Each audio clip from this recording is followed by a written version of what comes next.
Joining us on the podcast today to discuss a wild AL wildcard race coming right down to the wire. We've got Lukas Weese, Associate Editor at Sportsnet. Lucas, how are you doing today, sir? I'm doing great, Kyle. Thanks so much for having me on. Anytime. Going to talk some Jays and AL East and even a little Seattle Mariners who are seeming to be frisky down the stretch here. Everyone thinks it's an AL East race here, but there's also a team out west that could make things interesting. But at the end of the day, though, 162 game schedule is really coming down to the last week here. 5 games remaining. Like, what is even just the feeling amongst Jays fans these days? Is it excitement? Is it nerves? Is it a combination of both? I would say the combination of both. I think the excitement is stemmed from the fact that this hasn't been the case since 2016. 5 years ago was when the last time the Blue Jays played meaningful September baseball. But fans, Kyle, fans can't be rational. So a lot of them are nervous, and rightfully so. It's been a roller coaster of the season. I think we've seen what the potential of this Blue Jays team can be. But sometimes when they don't reach that potential, it can be a bit frustrating. So definitely both sides I can understand from the fans' perspective on the Blue Jays right now. Yeah, absolutely. And Toronto in the midst of a massive series right now with the Yankees. 5 games remaining on the schedule. Do you think going 3-2 down the stretch is enough to get them in? Or do you think they've got to win at least 4 of the next 5 to stand a realistic chance?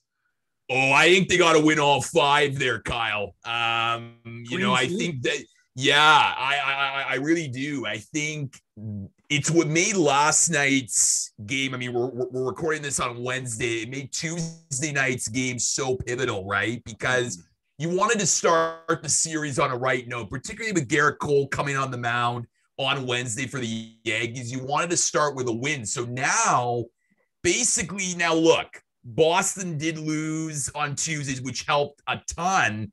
But once again, the Blue Jays are now putting their faith into other teams collapsing in order for them to sneak into the playoffs. So the first order of business, though, is you got to win this series against the Yankees. You got to win the next 2. I think you have to sweep Baltimore, to be honest with you, because if you lose one of these next 5 games, again, the Blue Jays are putting their fate into the hands of Boston or Baltimore or Washington, teams that are not out of postseason contention.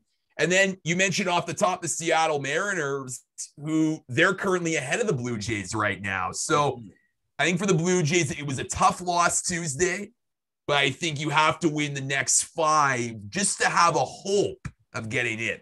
Yeah, absolutely. And as you can see here, I'm wearing my Boston Red Sox t-shirt. So we're kind of on opposite ends of the spectrum here.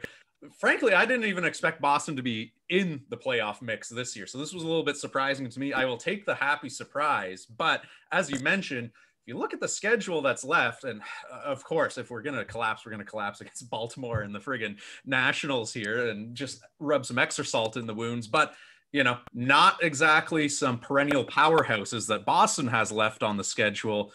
Toronto's got to get through the Yankees, and then they've got a bit of an easier series. But these next 2 games against the Yankees are really, really pivotal. So it really begs the question, like, if we're going to play good cop, bad cop here, let's go through the scenario of here's what's going to happen for the Blue Jays to make the postseason. Like, what do you think they need to do over the next couple of games? Is it going to be relying on that otherworldly offense? Do the arms need to finally step up? Like, is there a little bit of a weak point that you think needs to turn a corner down the stretch here? Well, and speaking of the pitching, even Tuesday night, I know Ryu gave up 3 earned runs, but he wasn't that bad to me. Especially coming off the IL, he did get his velocity on his fastball up to 93 miles per hour. He really had that one bad pitch there and Judge over the middle. I think that was the only bad pitch that he really had. But the other, like the bloop single for Rizzo, that was just a good at-bat by Rizzo, a good hit. And then the Trevor Richards pitch to Giancarlo Stanton, which resulted in the 3-run homer. That was just an inside changeup low.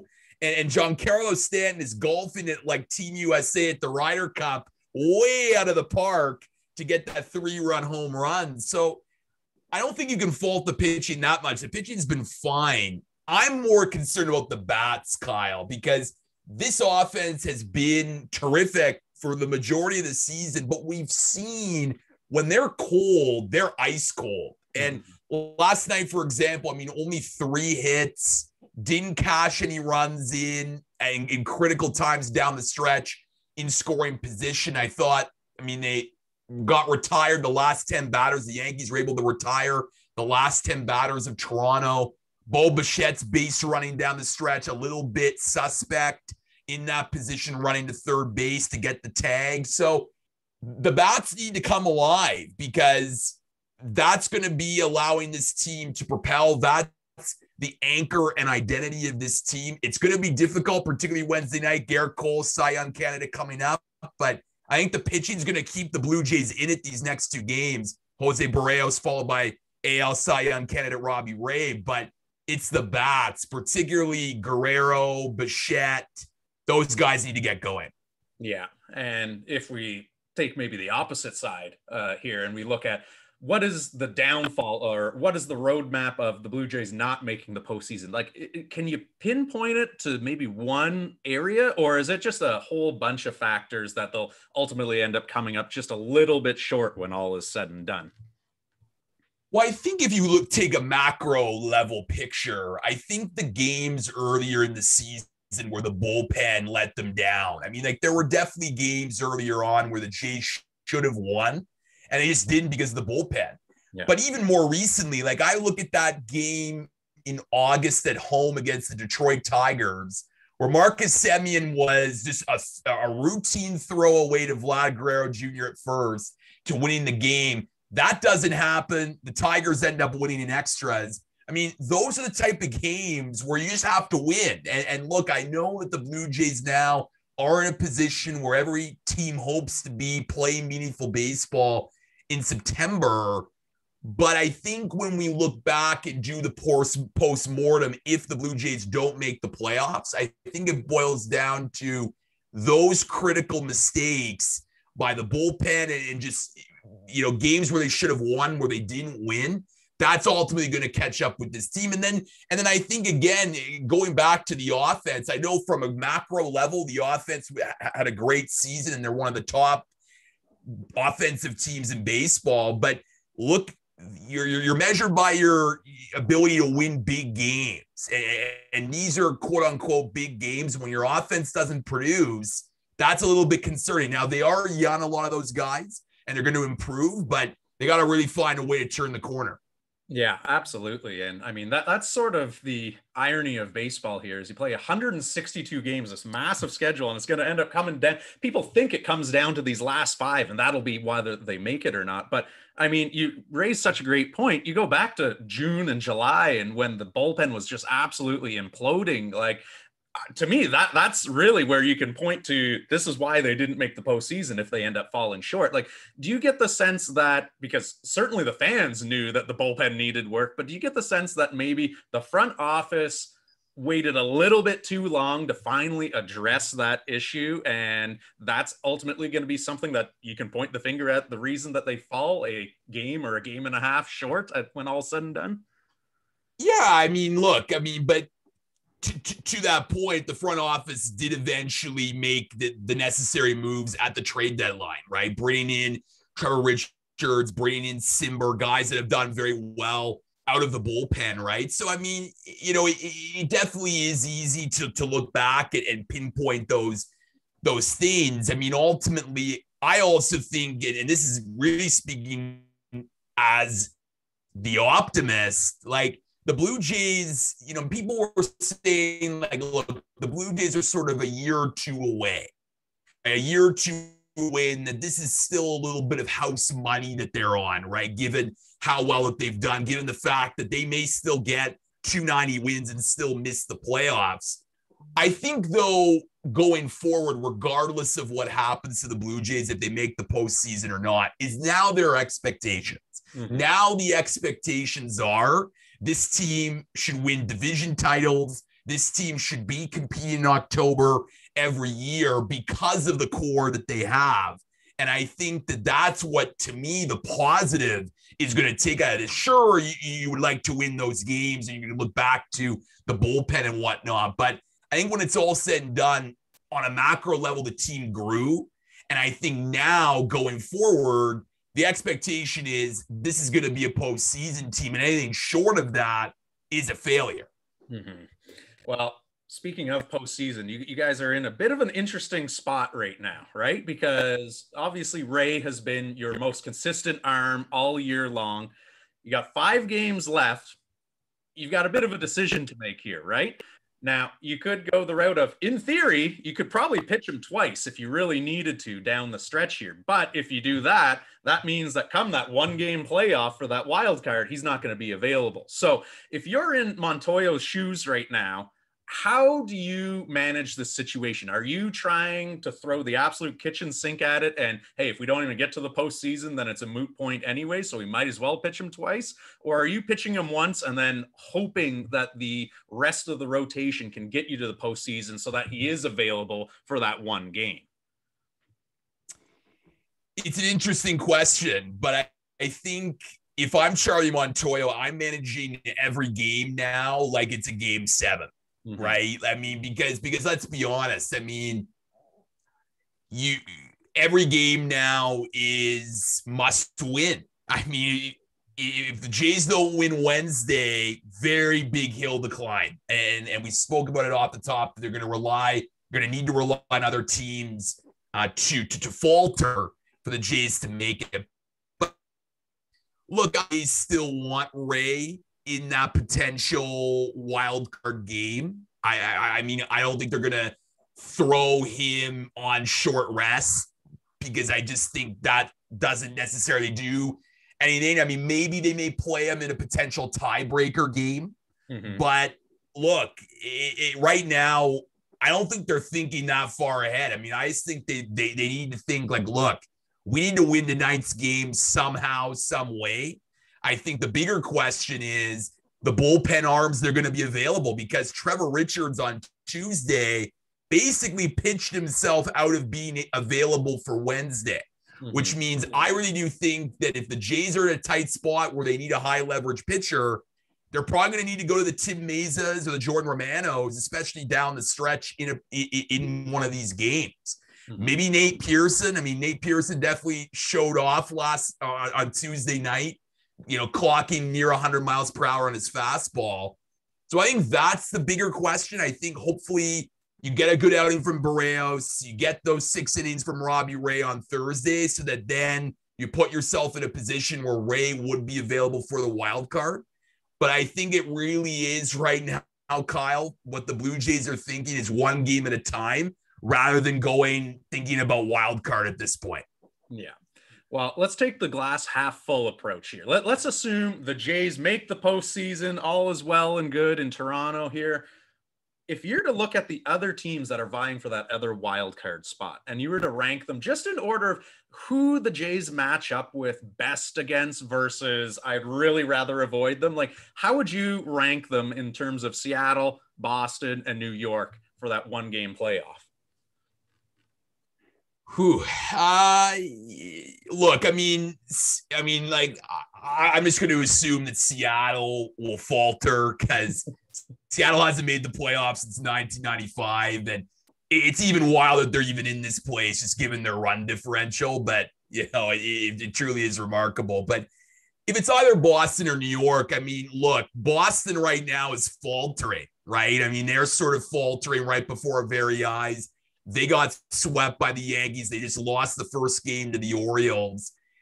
I've always thought, and I know you're wearing your Boston shirt there, Kyle, but I've always thought that Boston is just overachieved. And we're always sort of waiting for them. Like when is sort of the inevitable cratering going to exist with this team? Because they have a lot of talented players, but I don't think they have the superstar capabilities like the Yankees do. And the thing about the Yankees is I actually think they've been, a roller coaster too. I mean, we just swept the Yankees at home earlier this month, the Blue Jays.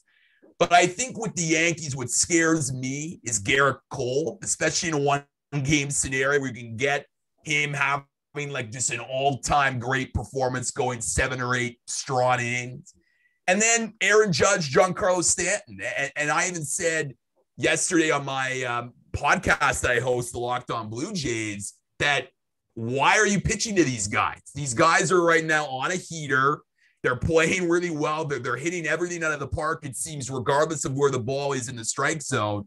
Just walk those guys and then allow Gary Sanchez or Joey Gallo to beat you. And if they do, you tip your hat. But Stanton and Judge right now can do damage, which is why the Yankees, I would say scare me the most, particularly if this game is going to be at Yankee Stadium, which it most likely would be if the Blue Jays and Yankees were to meet in the wild card. So I would go Yankees, followed by Red Sox. And then, I mean, if it's Seattle, that's house money for the Blue Jays. Yeah, we'll see if Seattle can turn it around after a couple decades of cursed and failed postseason runs there. But I'm completely in agreement with you here. Even as a Red Sox fan, I said at the beginning of the year, this team is all smoke and mirrors. Like, trust me, I'll stick on this ride for as long as it goes. But the fact that the ride even still is going is a little bit shocking to me when you look at how bad they looked last season and then the post or off-season moves they made. It's like,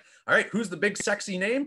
Like Kike Hernandez, like, great. Like, he's going to turn this franchise around. So, I mean, I think they're a lovable team. I think obviously Alex Cora coming back in there obviously had a much bigger effect than people give him credit for. And my God, what a, job he's done maximizing every ounce of talent out of this roster he has. But I'm kind of with you. If they make the postseason, great. But coming into this season, I thought for sure we were going to be on the outside looking in.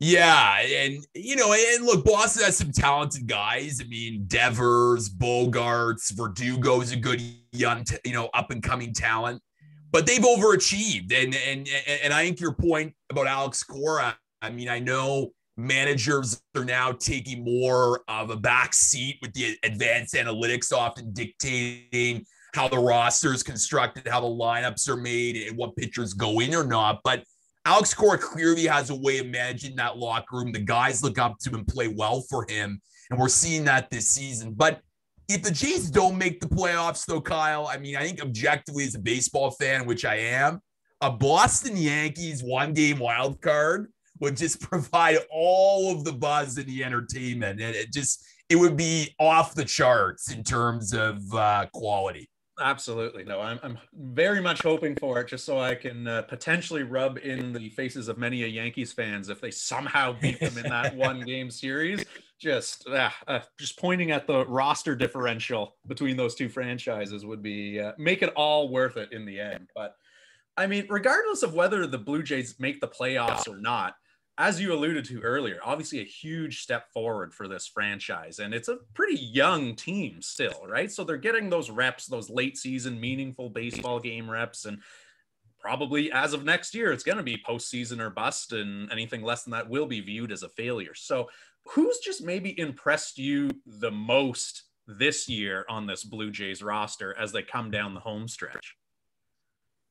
Well, it's funny. I mean, there's a lot of guys to pick. And look, Vladimir Guerrero Jr., I think, you got to start with him because I think he'll probably fall short of the AL MVP, but he's had an incredible season. And I just look back to the conversation surrounding Vladdy heading into this season because, of course, he disappointed the first couple of seasons. And there were questions about, can he even stay in the majors? Can he even, be a big league guy? But the thing about baseball, Kyle, is you got to be patient. You got to sometimes relax and just let a player develop. And finally, Vladimir Guerrero Jr. this year has shown the dynamic player he can be, both as a hitter when he's on, but then the defense too. I mean, at first base, he's been phenomenal this year. But if I'm going to say one guy, to me, it'd be Marcus Semien. I mean, Semien to me feels like the glue on this team. He just shows up to play every day. He's just a pro's pro. And the fact of the matter is he's had a historical season. He's tied for the most home runs by a second baseman. Hopefully he breaks the record to get 44 because that would be phenomenal. he's really impressed me. And look, probably won't be back next year because he's going to be a free agent.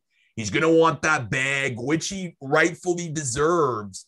But he's just a real great piece that the Jays picked up this year to really round out that lineup.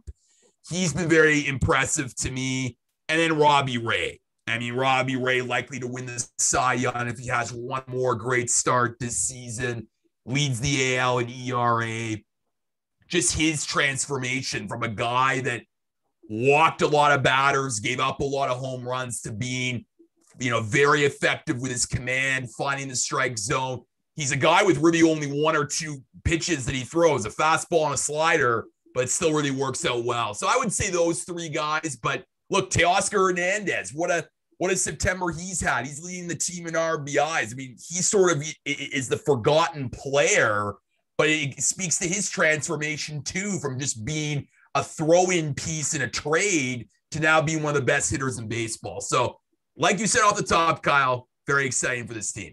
Yeah, absolutely. And what's really exciting about all of those players you just talked about is, other than Vladdy Jr., who was a blue chip prospect, obviously coming up, a lot of them kind of were either afterthoughts or reclamation projects. Like there weren't a whole lot of people who were lining up for Robbie Ray's services, coming into this season. And lo and behold, like, look at the year that he's putting together here. But obviously there's always something that the Jays or any franchise can do to improve in the offseason. And let's just even assume they re-sign Semien somehow. They open the vault and, Rogers writes a big check there. But what is one piece that you think this team is still lacking? Like, is it another front of the rotation arm? Is it someone, a depth piece? Is it a bullpen, a bona fide closer? Like, what's the number one thing that if you could write a blank check for and go out and acquire this offseason, who would it be for the Jays there?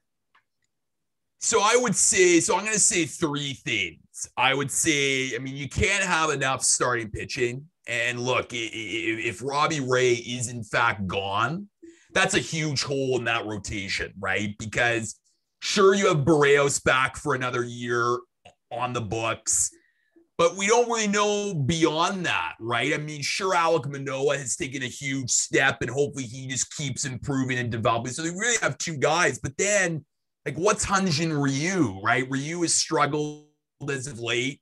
Steven Matz is Steven Matz, right? Like, he's a good 4 or 5 rotation guy. So I think another starting pitcher is what the Blue Jays need.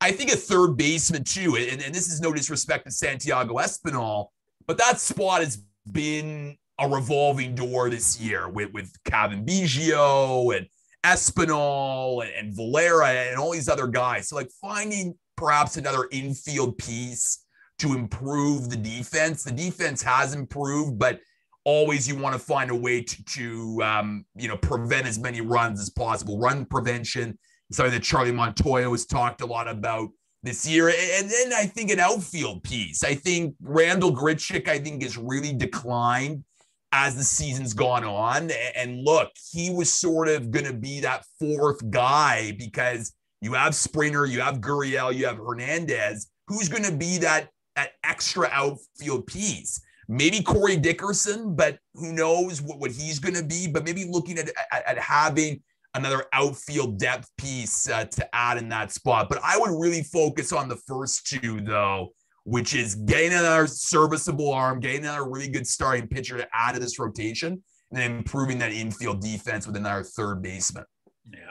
And you just mentioned, obviously, Charlie Montoya. Now, fans seem to be firmly entrenched in two different positions on him. They either love him and they think that he's getting the job done and managing the best that they can, and some of the shortcomings might have been front office related because they didn't have the right personnel in there.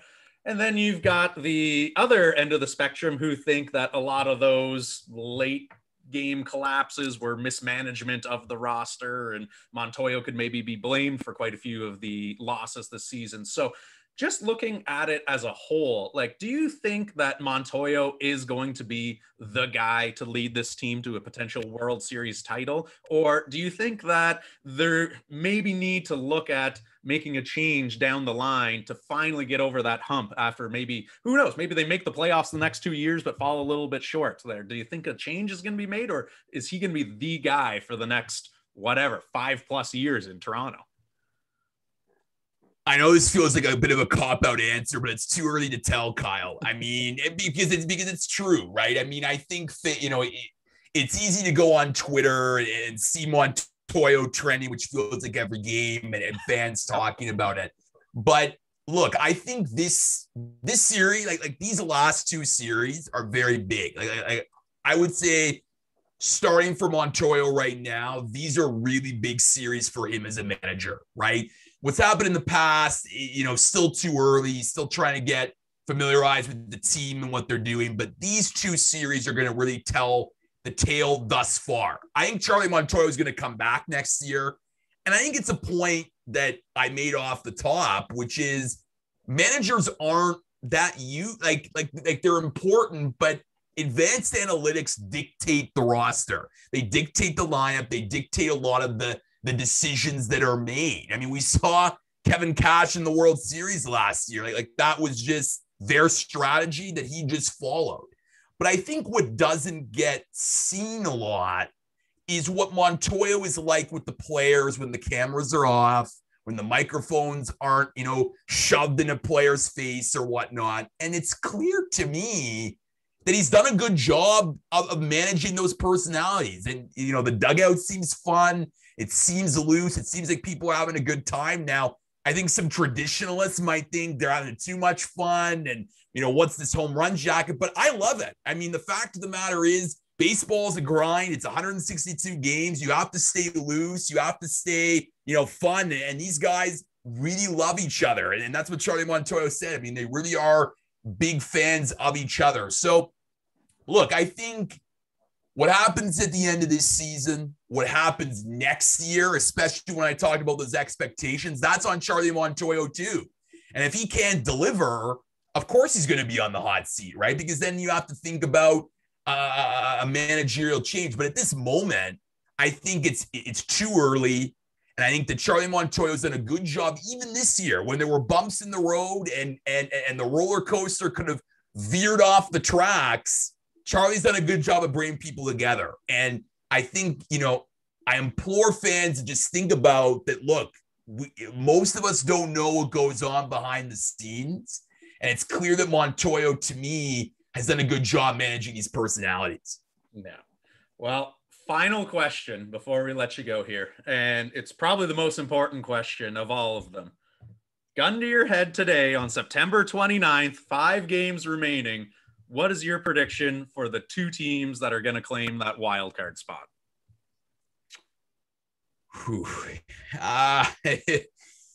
Tough question. I'm going to go Yankees, Boston. I mean, I just think that that's where the odds are favoring right now. The Yankees do have a tough series against the Rays, but I do think that I feel like they're going to win one of these next 2 games, which will make life even more challenging for the Jays.